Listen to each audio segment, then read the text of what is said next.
United States, even before the United States existed as a country.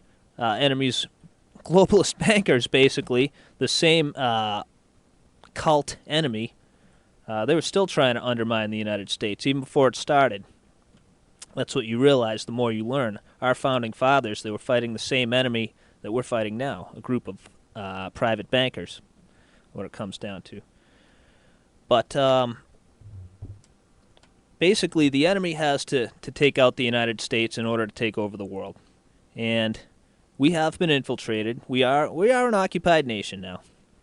And it happened through a period of infiltration for decades, for centuries. Little by little, very subtly, we've had enemies come into this country freely because, the United States, we're pretty open. We're pretty hospitable people. In fact, we're actually too nice. You've all heard that term. The United States as a nation is actually too nice, letting all these foreign people into it. But basically, these foreign infiltrators have come into this country. They've taken control over institutions, positions of power, particularly banking and finance, the media, the public education system, areas of the government, areas of the court system, very sought-after positions for these people.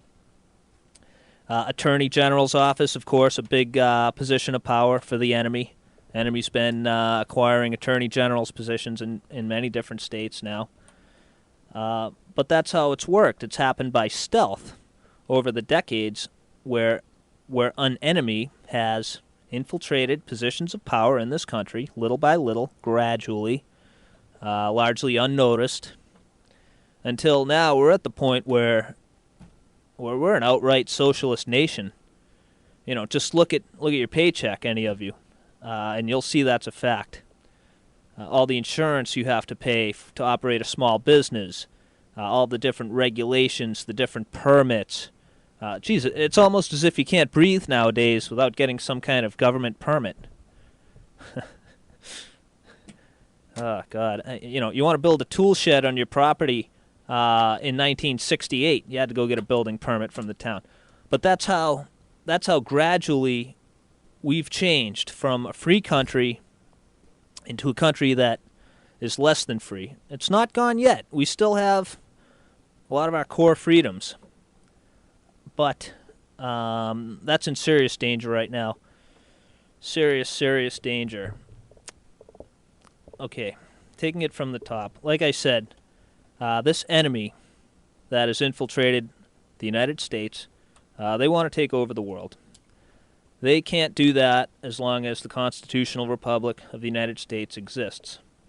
So they need to destroy the United States. I believe it was Thomas Jefferson who said that our Constitution and our Bill of Rights are meant for a moral and just people and is inadequate for any other. So let's take a look at the enemy's game plan here. Our Constitution is based on a foundation of morality. Because you can't have immoral people with the right to bear arms. You can't have immoral people with all the same freedom we have. Because, of course, they abuse it and, use it to hurt. But for a good people, a Christian people, a moral people, Constitution works great because they are self-policing. They're good people. They're just good people. And that's what the Constitution is meant for.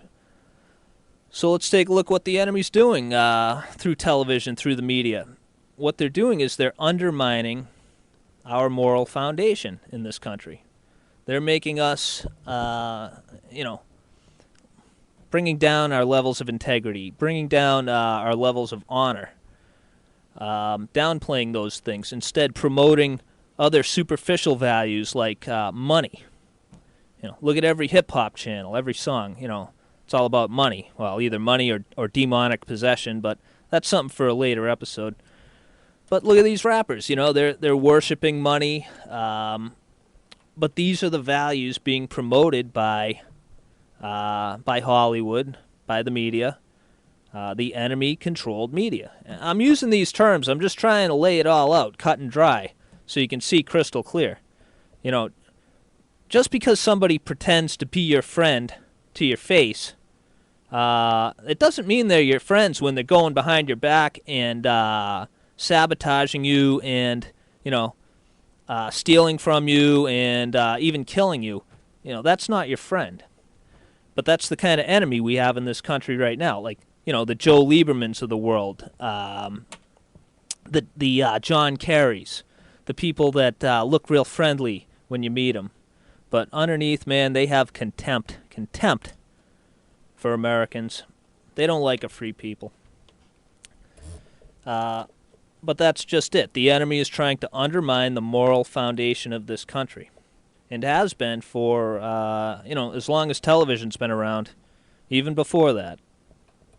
Even back to the days of plays and Shakespeare and all that stuff. They have been trying to make people less moral.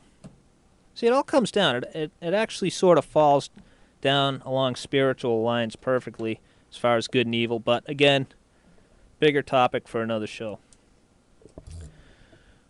This phase that we're in right now in the United States, this phase of attack that we're under, this could be considered a soft attack, a stealth attack.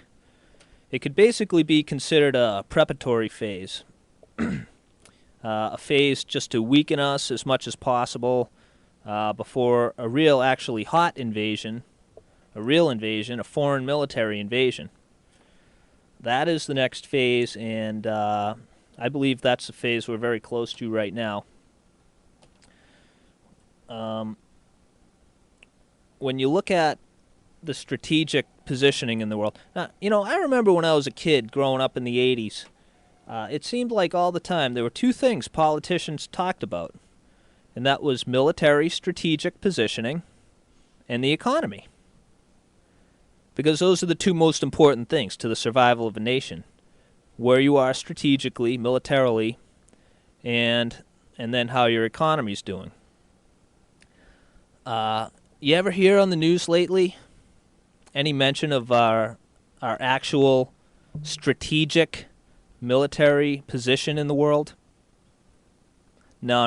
You're not going to hear that. You're going to hear a trumped-up fake war on terror. You're going to hear about that. But you're going to see this commander-in-chief, who is an enemy of the Constitution, who is our enemy, this commander-in-chief, Barack Obama, or whatever his name is. You can see him basically throwing our military to the wolves, overextending our military, getting us involved in many, many countries in the world, extending our supply lines, extending our resources. Those are classic mistakes for any military historian, any military general. You don't want to stretch out your supply lines. You don't want to create too many enemies at once. But look what this president is doing. He's stretching us out, he's overextending us, and he's making us a lot of enemies.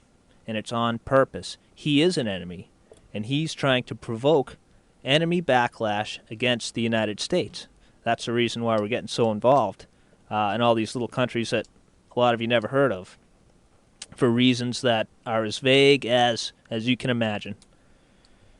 On one hand, for the past 10 years, this enemy media propaganda machine has been telling us that we need to give up our freedoms because of the war on terror, because of this mysterious group, Al-Qaeda. That's the reason we need to live in a total surveillance state. Because of terrorists, right? Because of Al-Qaeda, right? But yet in Libya, with this undeclared war that Obama launched illegally without the approval of Congress, we are helping Al-Qaeda. And that's a fact. And again, in the mainstream media, and even little stations like this with different talk show hosts, you don't hear about that. You hear about it quick, it's a little blip on the radar, and then it just disappears. And no, let's not talk about that. Let's not talk about that we're flying air support for former Al-Qaeda in Iraq, in Libya. No, let's not talk about that, okay? Just whatever the government says, that's what we should do, right?